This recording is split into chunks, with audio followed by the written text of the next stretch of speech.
Assalamualaikum warahmatullahi wabarakatuh. Alhamdulillah rabbil alamin. Wassalatu wassalamu ala asrafil anbiya'i wal mursalin wa ala alihi wa sahbihi rasulillahi ajma'in. Amma ba'd. Pertama-tama marilah kita bersyukur kepada Allah Subhanahu wa taala yang mana kita masih diberikan nafas untuk bisa melaksanakan sholat subuh berjamaah di Masjid Al-Munawwarah. Sekurang-kurangnya marilah kita mengucapkan Alhamdulillah. Dan kemudian marilah kita bersolawat kepada baginda Rasulullah sallallahu alaihi wasallam dengan melafazkan Allahumma sholli ala Sayyidina Muhammad wa ala ali Sayyidina Muhammad. Baiklah, sebelum kita mulai, saya ingin bertanya kepada Bapak, Ibu, dan jamaah sekalian. Mana yang lebih penting, adab atau ilmu? Apa? Adab atau ilmu, Pak? Adab berarti ilmu tak penting ya, Pak? Penting. Jadi adab dan ilmu itu sama-sama penting, namun lebih diutamakan adalah adab. Kenapa bisa adab? Karena kami di sana itu yakni Yusuf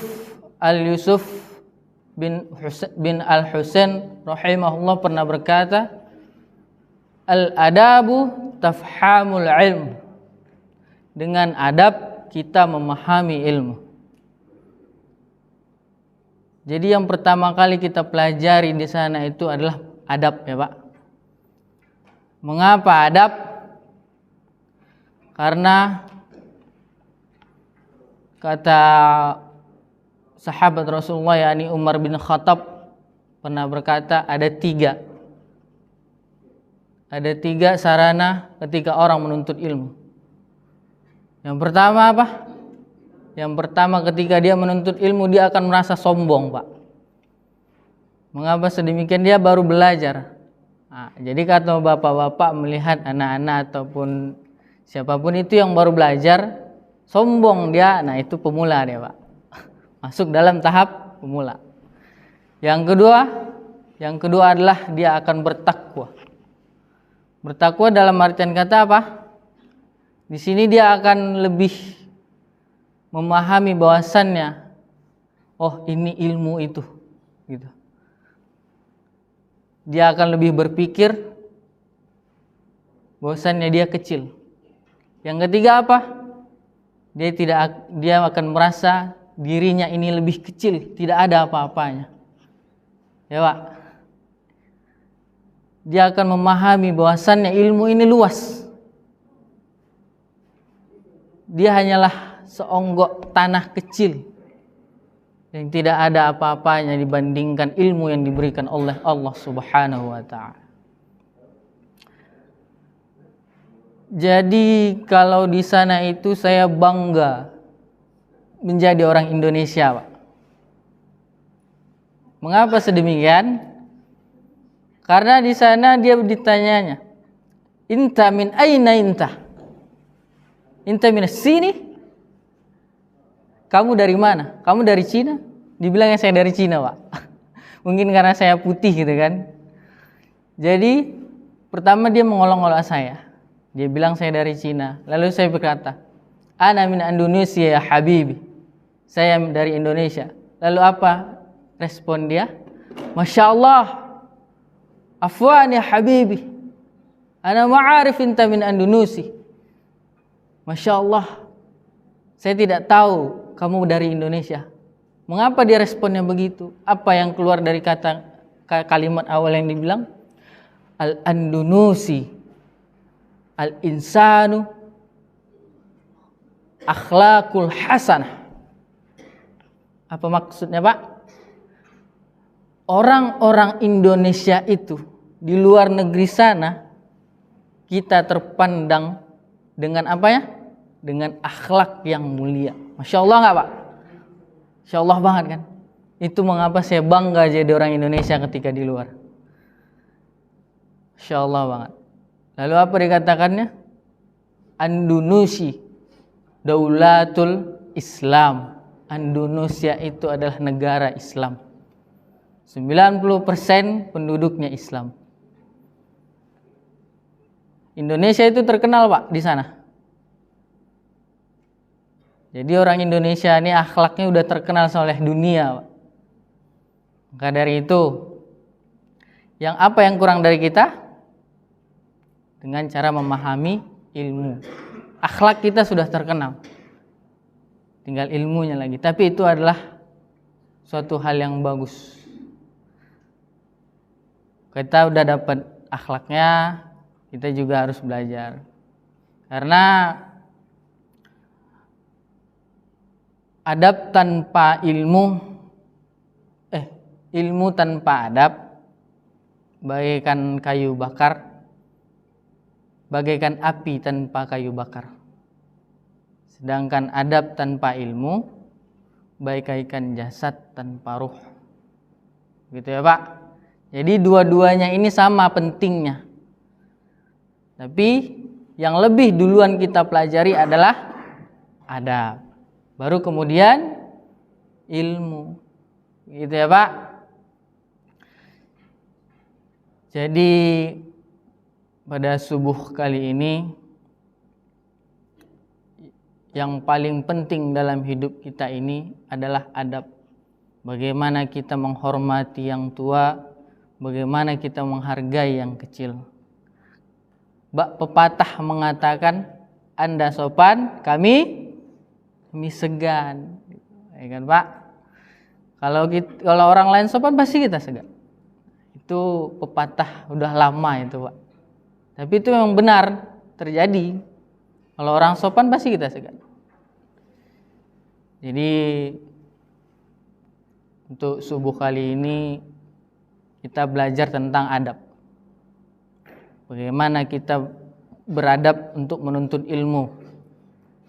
Karena kami di sana dituntut itu belajar bukan masalah ilmunya. Antum hafalannya berapa? Antum baca Qur'annya bagus apa tidak? Tidak Pak. Yang kita pelajari di sana adalah adab kita untuk menuntut ilmu itu. Karena sesungguhnya al-adabu fauqul ilmu. Adab lebih tinggi daripada ilmu.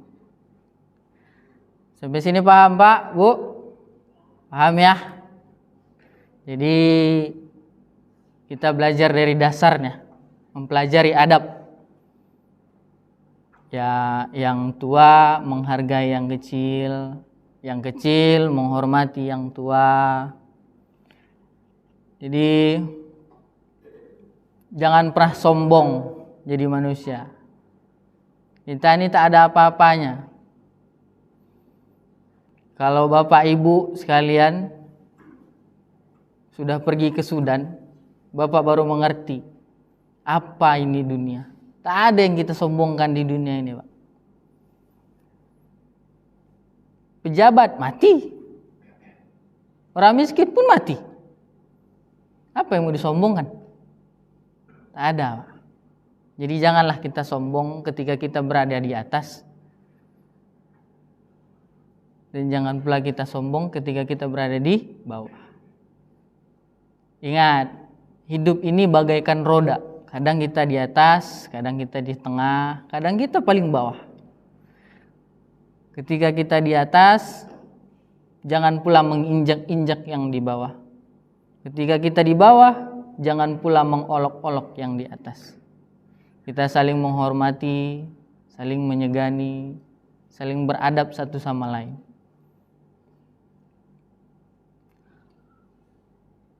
Kalau kata syekh kami di sana, saya lebih membutuhkan orang-orang yang beradab daripada orang-orang yang tinggi ilmunya namun tanpa adab. Ya Pak, sampai sini bisa dipahami ya Pak, Bu. Jadi untuk pelajaran kita subuh kali ini adalah tentang adab. Jadi mungkin kita bisa introspeksi diri sendiri lagi, bagaimana cara kita beradab, bagaimana cara kita bermusyawarah, bermasyarakat, apakah adab kita sudah bisa dikatakan adab. Jadi marilah kita introspeksi diri sendiri. Yang besar jangan menginjak yang bawah jangan mengolok-olok yang besar. Ya Pak, Bu. Mungkin cukup sekian karena udah dingin juga ya Pak. Baiklah, sampai di sini ada yang mau ditanyakan tentang masalah adab atau cukup sampai di sini Pak? Bu, udah paham Pak, Bu? Waduh, kok pada diam nih? Paham Pak? Paham. Ibunya paham? Paham ya Bu? Masya Allah, alhamdulillah ya Pak. Mungkin sekian. Baik, siapa?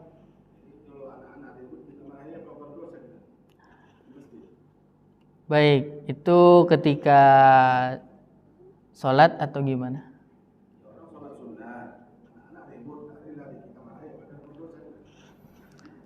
Jadi kalau misalnya ada anak-anak, bersyukurlah engkau ketika masih ada anak-anak berlarian di dalam masjid. Mengapa begitu? Maka merekalah nanti penerus generasi nanti. Jangan dimarahin Pak, biarkan saja. Bersyukurlah jika tidak ada anak-anak lagi yang bermain di dalam masjid, maka meratapilah karena tak akan ada lagi generasi-generasi penerus yang akan sholat di masjid ini. Jangan pernah marahi anak-anak Pak. Itu adab kita juga itu Pak. Adab kita terhadap yang kecil. Tapi beritahu mereka.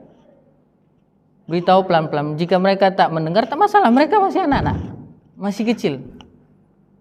Bahagialah Bapak Ibu sekalian selagi masih ada anak-anak berlarian bermain di dalam masjid. Karena sesungguhnya merekalah nanti penerus-penerus bapak-bapak ibu yang ada di saf ini nanti.